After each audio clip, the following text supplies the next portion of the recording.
Allô, bonjour tout le monde, j'espère que vous êtes là. Donc là, on va commencer le live d'aujourd'hui pour parler des bourses d'études au Canada pour l'Université d'Ottawa de façon très spéciale. Donc, bienvenue à vous tous. Aujourd'hui, on va pas voir mon visage, ok? Je vais juste parler de façon très pratique. Voilà, comme ça, on va répondre à plusieurs questions, surtout les questions de comment est-ce que la bourse se passe, quelles sont les bourses disponibles, comment postuler. Donc, on a 2 sessions. Et c'est de ça qu'on va parler aujourd'hui. 13h00, il faut être ponctuel, donc je suis ponctuel. Voilà, n'oubliez pas de continuer de partager, je vais vous mettre l'écran principal tout à l'heure. Voilà. Partagez, comme ça les gens seront informés, les gens vont venir. On va faire comme le révérend Makoso, ok, on va demander aux gens de partager. On va atteindre un certain nombre avant de commencer à parler, à framponner comme on dit. Donc aujourd'hui, comme je disais tantôt, ça ne sera pas mon visage, ok? Je vais vous montrer les trucs vraiment pratiques. Voilà, faut pas parler pour parler, il faut montrer aux gens que je connais. Donc je vous montre. Ici, voilà ce que je vais vous présenter aujourd'hui. Les bourses de l'Université d'Ottawa. Donc vous pouvez les voir déjà. Voilà, mais je vais aller en détail. C'est vrai que c'est écrit en anglais, mais je vais faire l'effort de vous présenter tout ça là. J'attends toujours. On serait un bon petit nombre, bien on va aller through, comme on dit en anglais, through all these scholarships and awards. Donc continuez de partager et puis on va commencer dans 2-3 petites minutes qu'on va atteindre un bon nombre.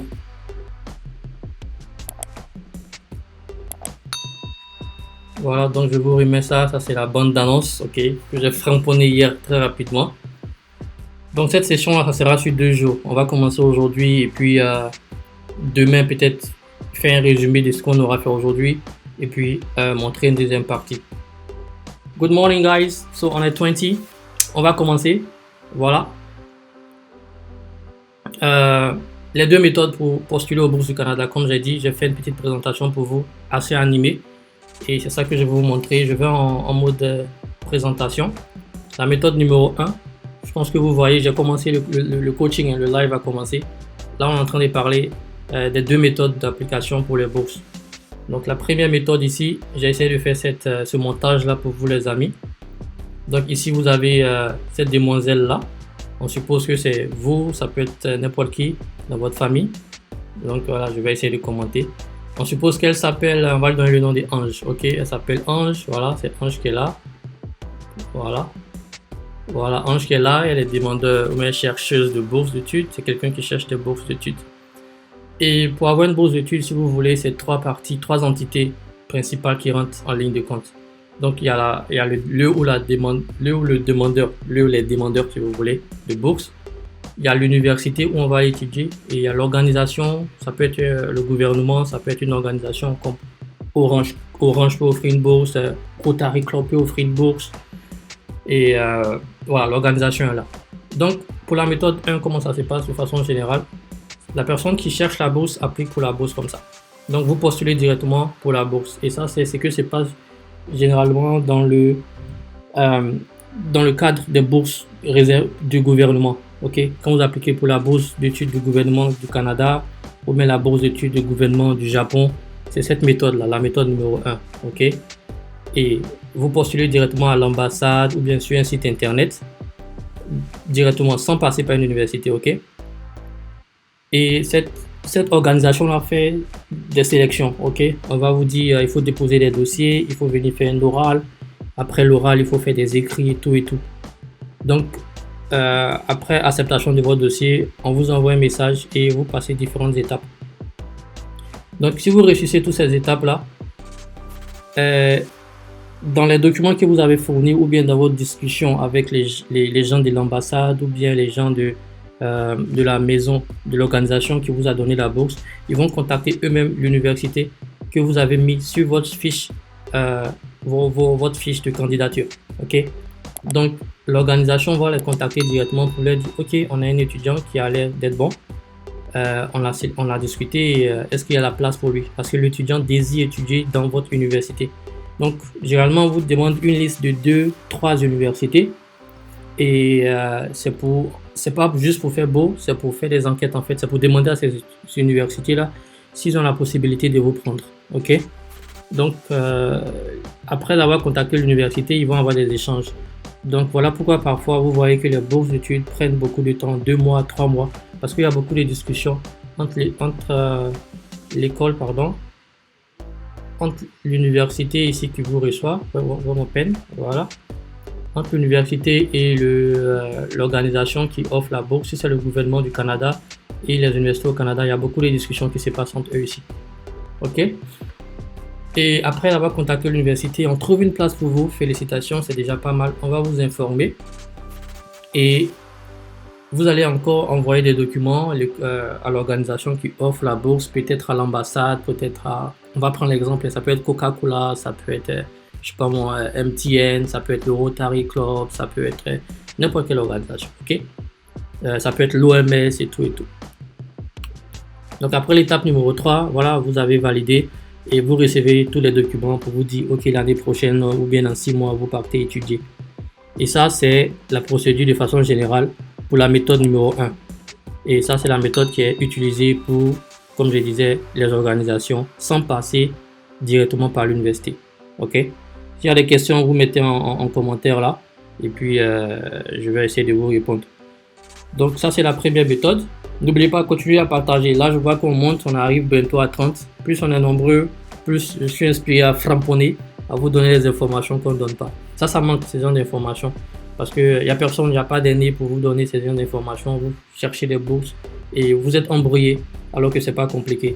Donc aujourd'hui, c'est gratuit. Donc vous aussi partagez parce que je ne peux pas parler en même temps partager. Ça ne va pas vous aider. Donc continuez de partager pour qu'on atteigne au moins 50.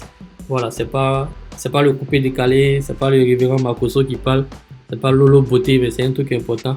C'est pas les buzz bizarres. Ben, il faut partager. Voilà. Donc on a vu la méthode numéro 1, on va voir la méthode numéro 2, ok? J'ai essayé de faire un peu pareil. Comme vous pouvez voir, la méthode numéro 1 c'était 4 étapes. Et la méthode numéro 2, là, c'est plusieurs étapes. Donc on prend toujours le même demandeur de la bourse, les 3 entités qui nous intéressent. Et cette fois-ci, ça se passe comme ça. C'est vous qui contactez l'école, ok? L'université. Et ça se passe, et l'autre, ça se passe beaucoup dans le cas du Canada. En général, quand vous postulez pour les bourses du Canada, c'est ce que se passe. Vous devez toujours d'abord trouver, en général, une admission, l'admissibilité d'une université. Et beaucoup de gens, ils reçoivent l'admission, comme ça, l'école vous répond, et vous dit, ok, on a analysé vos dossiers, on a la place pour vous dans notre université, et il n'y a pas de souci. Vous pouvez étudier chez nous à condition que vous payez vous-même la scolarité. Et beaucoup de personnes ont déjà reçu l'admission en Côte d'Ivoire, au Cameroun, au Gabon, au Sénégal. Mais c'est difficile de trouver la bourse parce que l'admission, c'est pas vraiment une bourse. C'est juste un document pour vous dire, ok, on a la place pour vous. Vous serez accepté à condition que vous avez les moyens de payer pour cette bourse-là. Et pardon, pour la scolarité chez nous. Et c'est comme ça que ça se passe. Donc beaucoup ont cette admission-là, ils sont contents, ça commence à jubiler, mais ça ne peut pas voyager. C'est comme faire son passeport sans avoir de visa. Tout le monde a le passeport et pas tout le monde a le visa. Voilà, les gens sont bloqués là-bas. Donc l'étape numéro 2, après analyse de vos dossiers par l'université, vous recevez une admissibilité ou une admission. Maintenant, il faut aller chercher maintenant l'université. Et c'est là que beaucoup de personnes me contactent déjà. J'ai déjà une admissibilité à telle université des Rivières, université de Manitoba, au Canada, au Québec, j'ai une admission, mais j'ai pas de bourse d'études. Il faut m'aider. Et c'est intéressant, mais c'est un peu compliqué parce que là, on est obligé de se limiter dans cette seule université qui vous a offert cette admission-là. Le problème avec les admissions, on va parler de ça plus tard aussi, c'est que pour chaque admission, vous devez payer environ $100 ou bien $150. Donc ça fait environ, je pense, 50 000, 60 000 francs CFA. Du coup, si vous faites des admissions dans 20 universités, imaginez que vous faites, je sais pas moi, 50 000 multiplié par 20, ça fait beaucoup d'argent. Donc il faut vraiment cibler les universités où vous partez. Voilà, et une fois que vous obtenez l'admission, vous êtes déjà dans la joie, mais c'est une joie qui est courte parce que le gros travail va commencer à l'étape numéro 3. Donc vous cherchez quelqu'un pour vous aider ou même vous partez vous-même Généralement, Elder, j'interviens au niveau du numéro 3. Les gens me contactent beaucoup au niveau du numéro 3. Et c'est à partir de là que je vais faire mon travail de coach pour vous aider. Et je ne vais pas me limiter à cette seule université-là. Tous ceux que je coach, ils savent ça. J'aime pas travailler avec une seule option. J'aime avoir plusieurs options dans mon coaching. Donc, c'est vraiment un peu cela. Donc, après, vous postulez pour une organisation qui offre une bourse en partenariat avec cette école. Ça veut dire quoi? Il faut que l'organisation qui offre la bourse accepte cette université-là. Ça rend les choses un peu compliquées. Parce que si cette université-là n'est pas reconnue par cette organisation, votre admissibilité elle est vaine. Vous ne pouvez pas avoir la bourse de l'organisation. Et c'est voilà pourquoi beaucoup de gens n'arrivent pas à obtenir des bourses pour le Canada. Parce qu'ils ne savent pas un peu tout ce processus-là. Vous avez eu une admissibilité d'une université A. Cette université A n'est pas en partenariat, mais ne fait pas partie des universités qui sont considérées par l'organisation qui donne les bourses. Donc, ça fait que vous êtes coincé, vous avez l'impression que le ciel tombe sur la tête. Donc, on suppose que dans ce scénario-là, vous avez postulé pour la bourse. La bourse vous a été octroyée. Félicitations, vous avez eu votre bourse d'études.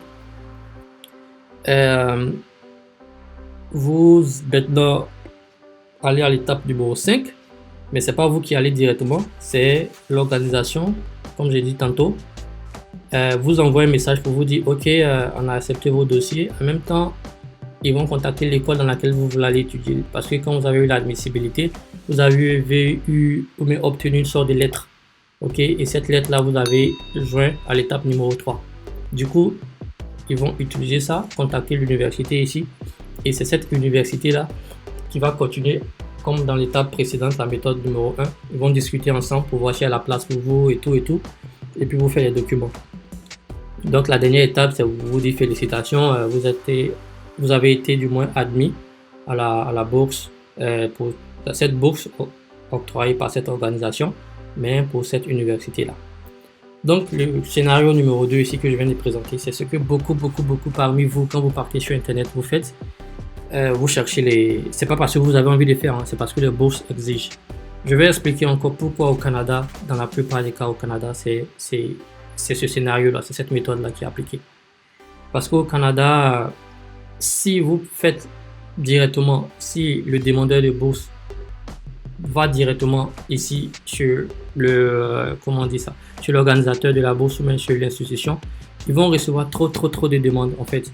Ils reçoivent tellement de demandes que c'est difficile à gérer. C'est une des raisons pour lesquelles ils vous obligent d'abord à obtenir une admissibilité.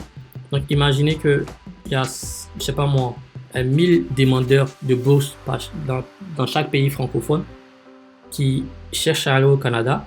Donc si on prend peut-être, je sais pas moi, 5 ou 10 pays francophones dans le monde, ça fait 100 000, c'est ça? 10 000, 1000 multiplié par 10. Bon, je suis plus fort en mathématiques.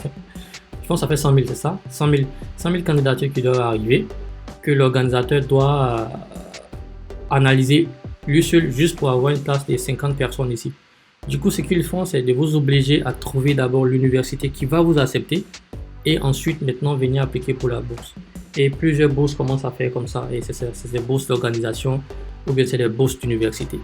Donc aujourd'hui, ce que je vais vous expliquer, c'est ce modèle-là, la bourse d'université avec l'Université d'Ottawa. Ok, je pense que c'est assez clair. Si vous avez des questions, n'hésitez pas à vous les laisser en message. Comme ça, je peux voir depuis le téléphone portable. Et puis, continuez à partager. Je vois que ça monte. Ça fait de l'intérêt. C'est bien. Comme j'ai dit tantôt, c'est pas le coupé-décalé, c'est pas le zouglou, d'après Franck. Voilà, c'est pas la Lolo Beauté, c'est pas Doxy Yao qui est en train d'insulter les gens ou bien les gens qui sont en train d'insulter Doxy Yao. Du coup, ça va pas partager beaucoup, mais c'est des trucs très importants. Donc, merci à tous ceux qui ont commencé à partager déjà. Donc, comme je disais, aujourd'hui, on va parler de la bourse d'Ottawa. Donc, j'arrête un peu ce truc-là. On va sortir de là. Voilà. Donc, c'est ça que je viens d'expliquer tout à l'heure, la première méthode, le premier point de mon exposé aujourd'hui. Voilà les deux méthodes pour postuler aux bourses du Canada. Donc, la méthode numéro 2, ça concerne la bourse de l'Université d'Ottawa. Donc on va parler de cette université-là. Je vais vous montrer plein de bourses qui sont là-bas et puis vous aider plus ou moins à comprendre. Et après avoir compris, chacun peut chercher sa propre bourse. Vous pouvez toujours me contacter pour vous aider, il n'y a pas de souci. Mais une fois que vous avez compris la logique qui est derrière, vous êtes prêt à postuler à plusieurs bourses, mais avec ou sans aide. Il faut comprendre le concept en bas et puis tout se passe super rapidement. Donc on va aller sur le site de Ottawa et je vais vous présenter les bourses qui sont disponibles là-bas pour les étudiants.